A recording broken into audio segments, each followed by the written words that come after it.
Sosok Hakim Mahkamah Konstitusi Saldi Isra ramai menjadi pembicaraan netizen karena menjadi hakim yang memiliki sikap berbeda dalam putusan kedua penetapan batas usia Capres dan Cawapres pada Senin, 17 Oktober 2023.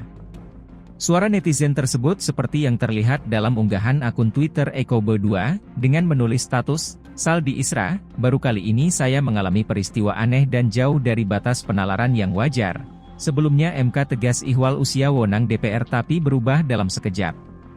Silahkan rakyat menilai. Kemudian diunggah video sebagai berikut. 155 tahun 2023, saya menolak permohonan aku dan seharusnya Mahkamah pun menolak permohonan aku.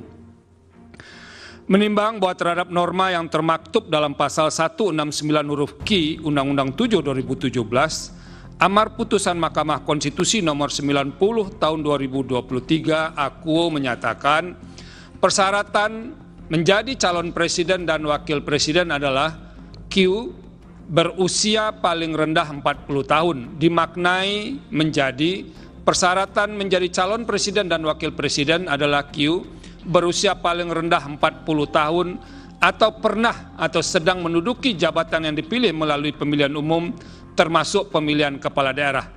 Berkenaan dengan pemaknaan baru tersebut, terlebih dahulu saya akan mengemukakan beberapa hal berikut. Bahwa berkaitan dengan pemaknaan baru terhadap norma pasal 169 huruf Q Undang-Undang 7 2017 tersebut, saya bingung dan benar-benar bingung untuk menentukan harus dari mana memulai pendapat berbeda ini. Sebab sejak menapakkan kaki sebagai hakim konstitusi di gedung mahkamah ini pada tanggal 11 April 2017 atau sekitar 6,5 tahun yang lalu, baru kali ini saya mengalami peristiwa aneh yang luar biasa dan dapat dikatakan jauh dari batas penalaran yang wajar. Mahkamah berubah pendirian dan sikapnya hanya dalam sekelebat.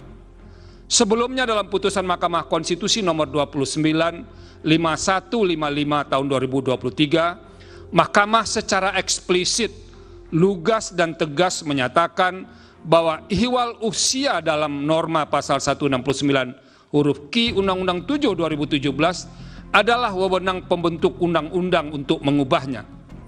Padahal sadar atau tidak, ketiga putusan tersebut menutup ruang adanya tindakan lain selain dilakukan oleh pembentuk undang-undang. Apakah Mahkamah pernah berubah pendirian? Pernah, tetapi tidak pernah terjadi secepat ini, di mana perubahan terjadi dalam hitungan hari. Perubahan demikian tidak hanya sekadar mengenyampingkan putusan sebelumnya, namun didasarkan pada argumentasi yang sangat kuat dan mendapatkan fakta-fakta yang berubah di tengah-tengah masyarakat. Pertanyaannya, fakta penting apa yang berubah di tengah masyarakat? Unggahan status tersebut mendapatkan banyak respons dari netizen. Seperti akun Rians_UTD, membalas, bingung-bingungku memikirnya. Akun BroErjes, membalas, harusnya putusan ini berlaku untuk pemilu 2029 atau setelah pemilu saat ini, MK harusnya melakukan kajian yang lebih matang, tidak bisa gugatan seorang mahasiswa terus final. Akun Dilarang Marah, membalas, Saldi Isra sangat layak menggantikan Anwar Usman sebagai Ketua MK. Sementara itu mengutip Wikipedia, Profesor Dr. Saldi Isra SH, MPA adalah Hakim Konstitusi Republik Indonesia petahana mulai menjabat 11 April 2017. Lahir 20 Agustus 1968, umur 55. Lahir, Paninggahan, Junjung Sirih, Solok, Sumatera Barat, Indonesia. Istri, Leslie Anissa Taufik, anak 3, orang tua Ismail, ayah, Ratina, ibu. Alma Mater, Universitas Andalas, SH, Universitas Malaya, MPA, Universitas Gadjah Mada, Dr. Profesor Dr. Saldi Isra, SH, MPA, lahir 20 Agustus 1968, adalah seorang ahli hukum, profesor hukum, dan hakim Indonesia. Ia menjabat sebagai Wakil Ketua Mahkamah Konstitusi periode 2023 hingga 2028. Pada 11 April 2017, ia menjadi Hakim Konstitusi Republik Indonesia, salah satu dari 2 pengadilan tertinggi di Indonesia. Sebelum menjadi Hakim Konstitusi, ia adalah seorang profesor hukum tata negara di Universitas Andalas. Sepanjang karir akademisnya, ia menerima penghargaan sehubungan dengan upayanya melawan korupsi di Indonesia.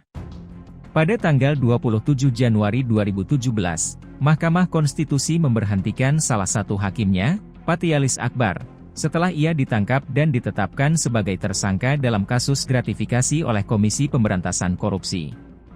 Pada tanggal 21 Februari, Presiden Joko Widodo menunjuk sebuah komite untuk memilih penggantinya. Panitia membuat daftar 45 kandidat dan kemudian mewawancarai 12 kandidat terpilih. Pada tanggal 3 April, komite merekomendasikan 3 kandidat kepada Presiden, dan Saldi adalah pilihan pertama. Beberapa hari kemudian, Jokowi mengumumkan pemilihan Saldi, dan pada tanggal 11 April ia dilantik di Istana Merdeka. Halo, selamat berjumpa dengan saya Anika, pembaca berita podcastnews.id. Saksikan terus konten-konten menarik dari kami. Jangan lupa subscribe, like dan komen. Terima kasih.